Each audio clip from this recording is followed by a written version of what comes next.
Encontraron su esqueleto junto a un refugio improvisado en la playa, cerca de la rompiente de las olas en medio del Atlántico.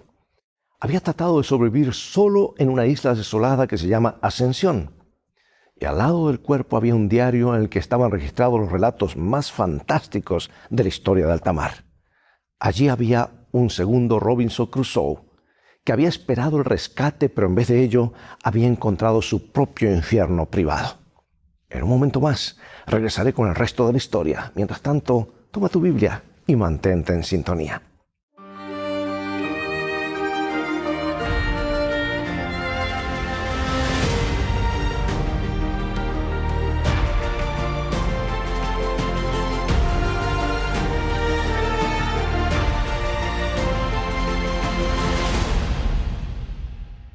Bueno, así comienza este relato de su diario y dice así: por orden del comodoro y los capitanes del velero Dutch, fui enviado a la costa el 5 de mayo de 1725 a la isla de Ascensión, lo cual me provocó gran temor e intranquilidad y me dejó sin esperanza de sobrevivir a menos que el Dios Todopoderoso sea mi protector. Y así comienza el diario de un marino anónimo donde relata una odisea de 4 meses. Un crimen terrible había hecho que las autoridades decidieran abandonarlo en esa isla desolada con una cantimplora de agua, un hacha, una lona, una vasija y unas pocas cosas más. El hombre enseguida armó una carpa y comenzó a buscar alimento. Se sentía terriblemente abandonado. Prosiguió trepando las colinas día tras día con la esperanza de divisar algún barco. A los pocos días se las ingenió para localizar una pequeña vertiente en medio de las rocas. También pudo cazar pájaros y tortugas para comerlos junto con algo de arroz que le habían dado. Pero cuando mayo se convirtió en junio y junio en julio, el agua comenzó a escasear en la isla. En una de sus exploraciones, el marino vio algunas cabras monteses y las siguió hasta unos piletones de agua que había entre las rocas. Pero también esa agua se agotó rápidamente y en poco tiempo no quedaba agua por ninguna parte. El hombre tuvo que beber la sangre de las tortugas que mataba con el hacha y beber agua del mar, aunque sabía que era mortal. Su última inscripción en el diario dice: me estoy convirtiendo en un esqueleto andante. Mi fuerza ha desaparecido por completo y ya no puedo escribir mucho más. Este marinero anónimo soportó un gran sufrimiento físico durante su penosa lucha para sobrevivir. Pero había un dolor mucho mayor dando vueltas permanentemente en su mente. Era algo que repitió todo a lo largo de su diario. Era la culpa que lo estaba consumiendo. Y escribió arrepentido: la noche es un emblema de mis crímenes y cada amanecer renueva mi castigo. Y más tarde exclamó en su diario: cuánto remordimiento sienten los miserables mortales que transitan con testarudez el vertiginoso laberinto de la vida y abandonan las beatas sendas de la justicia. En su aislamiento y privación, la culpa del marino comenzó a cobrar voz y formas. Fue atormentado por maldiciones blasfemas y viles expresiones que erupcionaban al morir la noche, y allí en medio de la nada estaba solo, totalmente abandonado. Comenzó a ver apariciones aterradoras, y aquella prisión en el vasto mar sin rostro impidió que fuera rescatado. Pasó las horas auscultando el horizonte en vano, hundiéndose cada vez más en la desesperación. Estaba solo en el universo y nadie vendría jamás a buscarlo. Y al final el hombre sucumbió. Y las palabras de este hombre torturado por su pasado, su imborrable pasado, son inolvidables. Él escribió: mi crimen fue el color más negro, ni siquiera puedo imaginarme un castigo que hubiese podido expiar tan grande ofensa. Amigo, amiga, nada nos aísla tanto en este mundo como la culpa. El castigo que había recibido este anónimo prisionero sería considerado como muy cruel en nuestros días. Quizá también lo era para aquel entonces. Pero nos da una ilustración gráfica de uno de nuestros problemas más profundos: la culpa, la ineludible culpa. En los últimos años, La psicología moderna ha tratado de librarnos de este problema crónico. Se nos ha asegurado que no somos peores que nuestros vecinos, que los sentimientos de culpa son solo sentimientos y que podemos elegir otro tipo de sentimientos. Se nos ha dicho que debemos aceptarnos tal como somos de manera incondicional. Y muchos libros han escrito que tienen gran éxito en las ventas y promueven el sexo sin culpas, la autoindulgencia sin culpa, la asertividad sin culpa y buscar ser el número uno sin culpas, sea por el medio que sea. Personas bien intencionadas han hecho los mejores esfuerzos para barrer con la culpa. Y el mensaje que recibimos es que la culpa no es más que una equivocación. Amigo, amiga, yo quiero sugerirte que hubo un médico de las almas que atacó el problema a fondo, de raíz. Solo hubo un hombre, y en mayúscula, en la historia que pudo ofrecer una salida realista al problema de la culpa. Primero veamos su diagnóstico. Lo encontramos en el Evangelio de Juan. Jesús le estaba señalando el problema básico del hombre a un fariseo llamado Nicodemo. Y lo dice en Juan 3, 19 y 20. Que la luz vino al mundo y los hombres amaron más las tinieblas que la luz, porque sus obras eran malas. Porque todo aquel que hace lo malo aborrece la luz y no viene a la luz para que sus obras no sean reprendidas.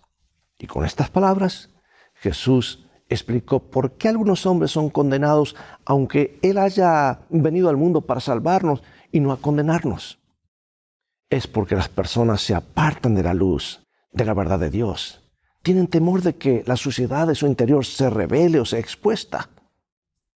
Amigo y amiga, nunca podremos arreglar el problema de la culpa hasta que reconozcamos que hemos pecado.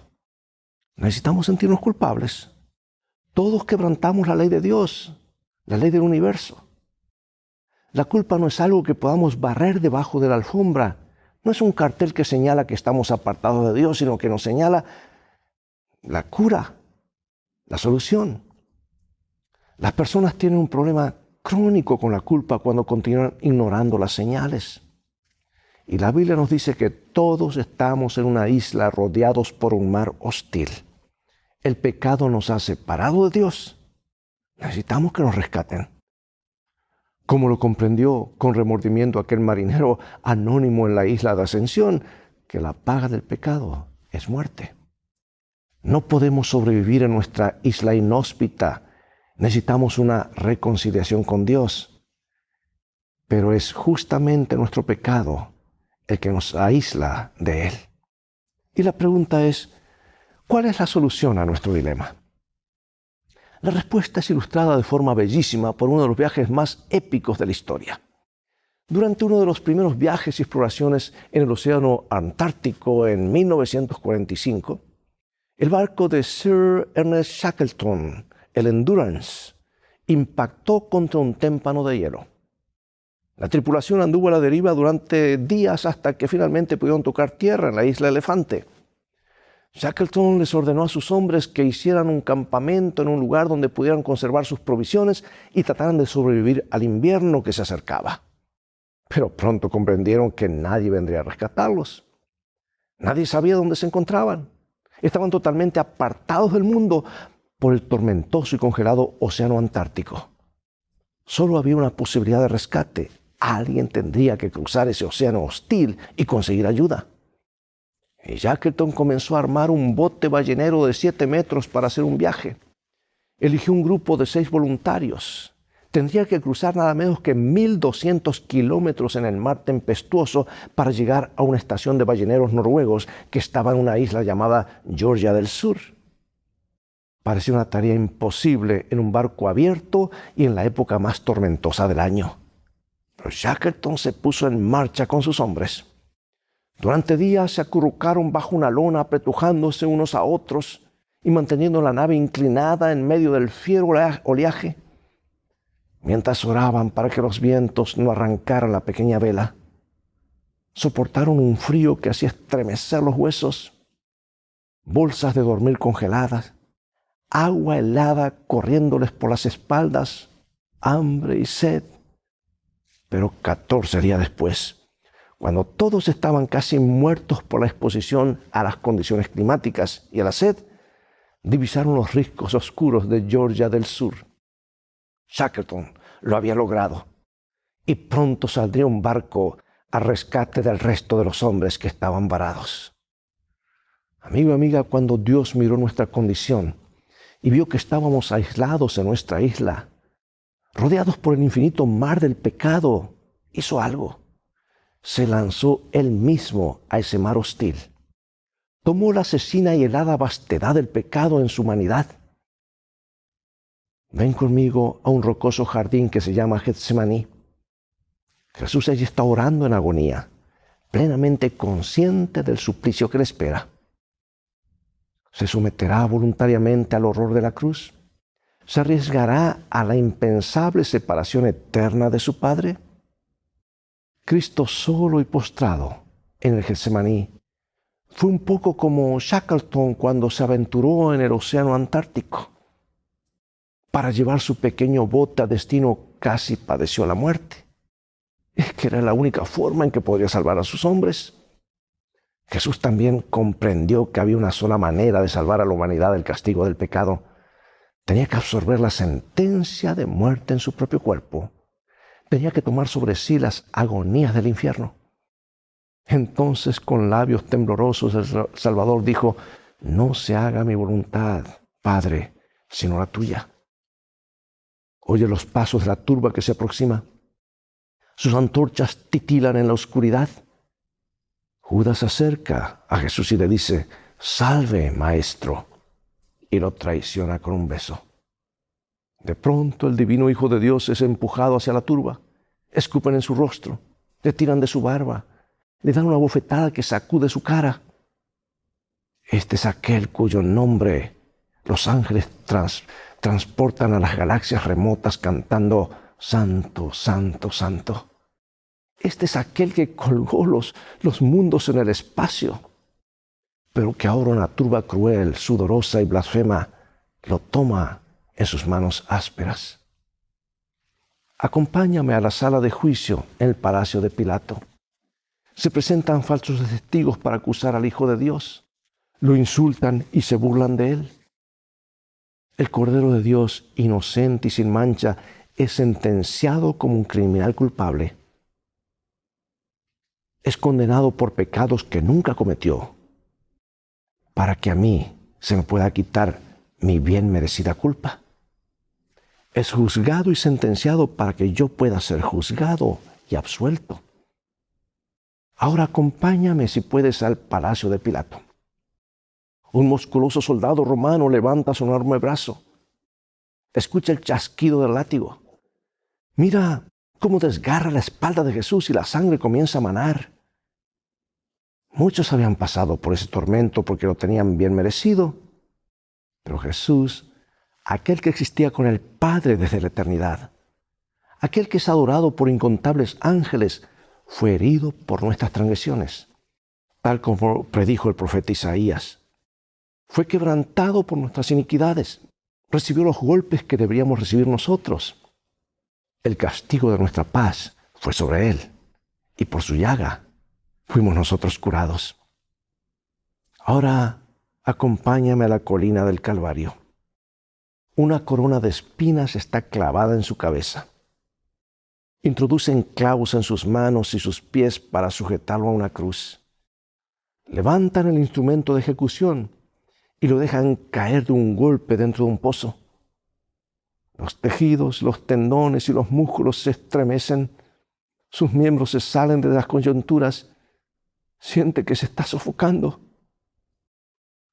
Pero aunque pueda parecer extraño, esa tortura física fue opacada por algo peor.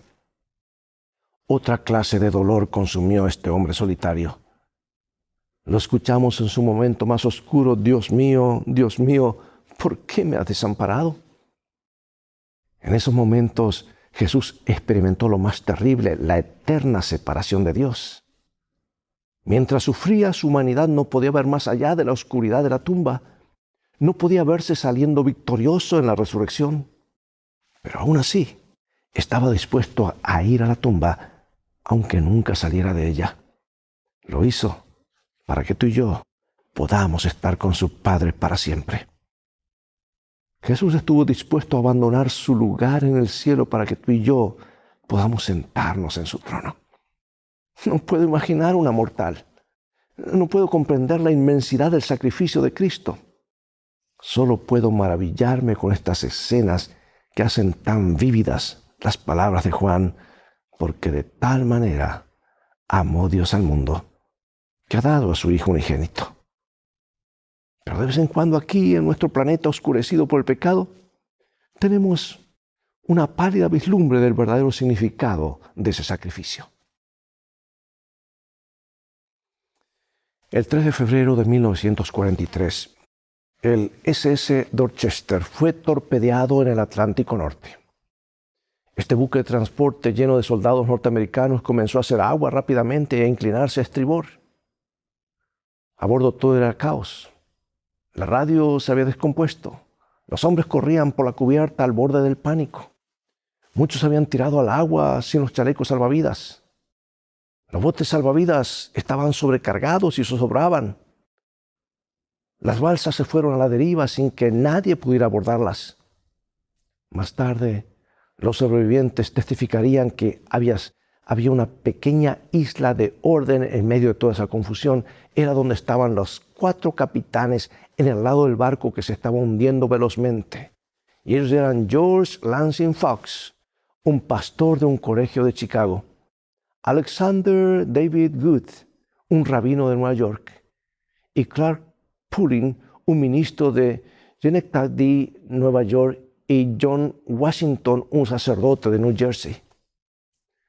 Los capellanes guiaban a los hombres con toda calma hacia donde estaban los botes salvavidas.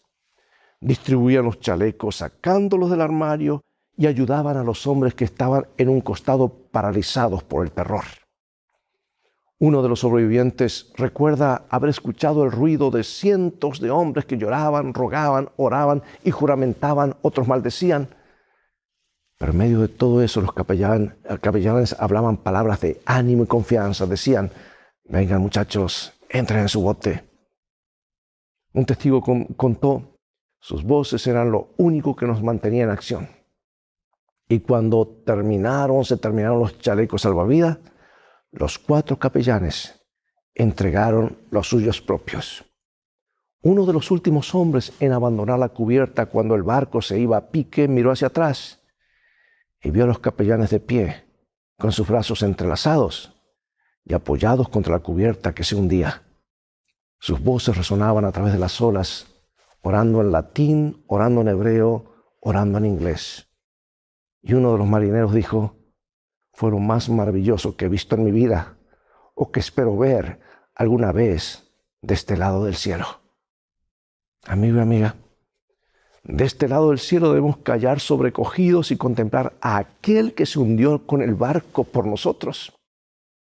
Aquellos capellanes estuvieron dispuestos a hundirse en las aguas heladas y oscuras del Atlántico Norte para que otros jóvenes pudieran vivir. Jesús estaba dispuesto a desaparecer para siempre en la oscuridad de la tumba, si era necesario, para ofrecerle a todos los seres humanos la vida eterna.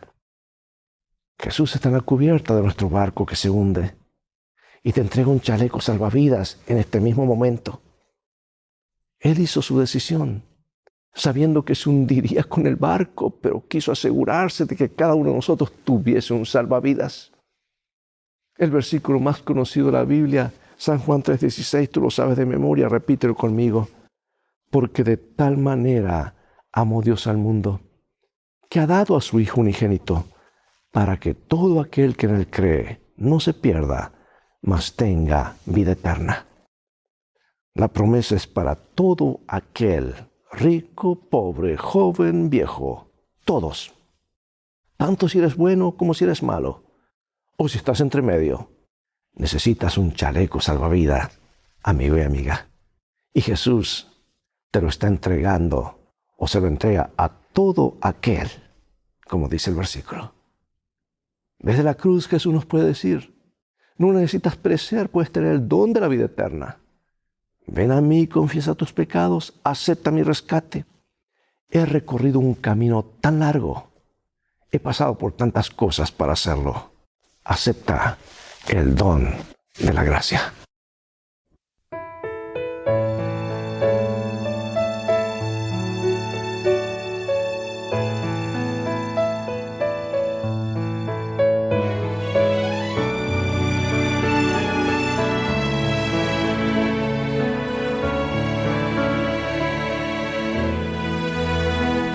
pasado siempre he visto tu mano guiarme.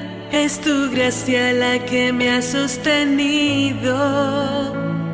Y siempre que he caído tú me has levantado, pues tu gracia siempre ha estado allí. Y aunque muchas veces yo te he fallado, Maestro, tu gracia ha cubierto mis faltas. Cuando ha disminuido mi fe y mi amor, he visto el poder de tu gracia. Es por eso, Señor, que hoy te canto, por lo grande y lo fiel que tú has sido. Me has llevado en tus brazos con tu tierno amor y le has dado el descanso a mi alma. Por tu gracia hoy te alabo con todo mi ser, y es por tu gracia que un día contigo estaré y viviré para siempre a tu lado, para adorarte y darte alabanzas y disfrutar junto a ti cada día del poder de tu gracia.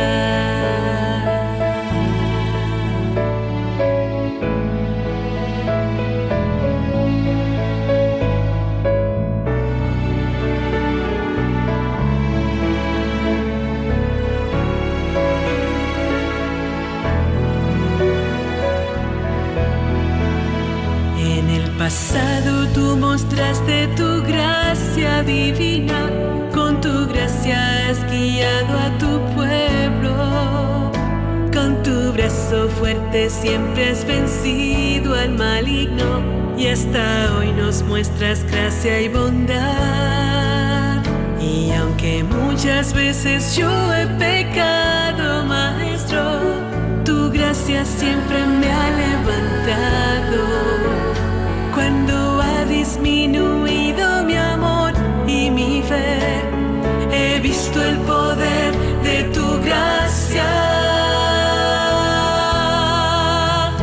Es por eso, Señor, que hoy te canto, por lo grande y lo fiel que tú has sido. Me has llevado en tus brazos con tu tierno amor y le has dado el descanso a mi alma. Por tu gracia hoy te alabo con todo mi ser, y es por tu gracia que un día contigo estaré y viviré para siempre a tu lado, para adorarte y darte alabanza y disfrutar del poder de tu gracia. Y es por eso, Señor, que hoy te canto, por lo grande y lo fiel que tú has sido. Me has llevado en tus brazos con tu tierno amor y le has dado el descanso a mi alma. Por tu gracia hoy te alabo con todo mi ser.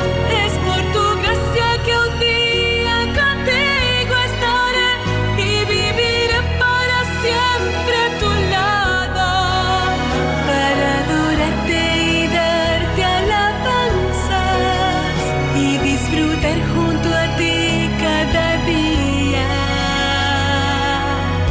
del poder de tu gracia.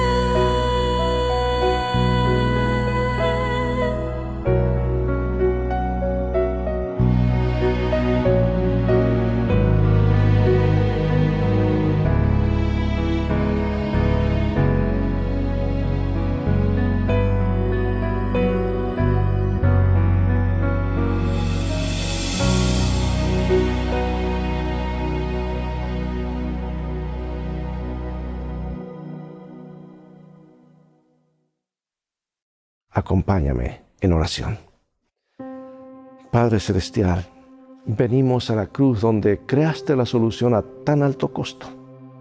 Gracias por dar a tu Hijo para ser el puente que nos permite atravesar el mar asesino del pecado. Gracias por el don de la gracia. Gracias por el perdón y la reconciliación y la aceptación que nos has dado. Colocamos nuestra fe, Jesús, como Salvador y Señor. En Él la colocamos. Gracias por tomarnos ahora mismo, tal como somos. En el nombre que sobre todo nombre, en el nombre de Jesús oramos, nuestro Señor. Amén.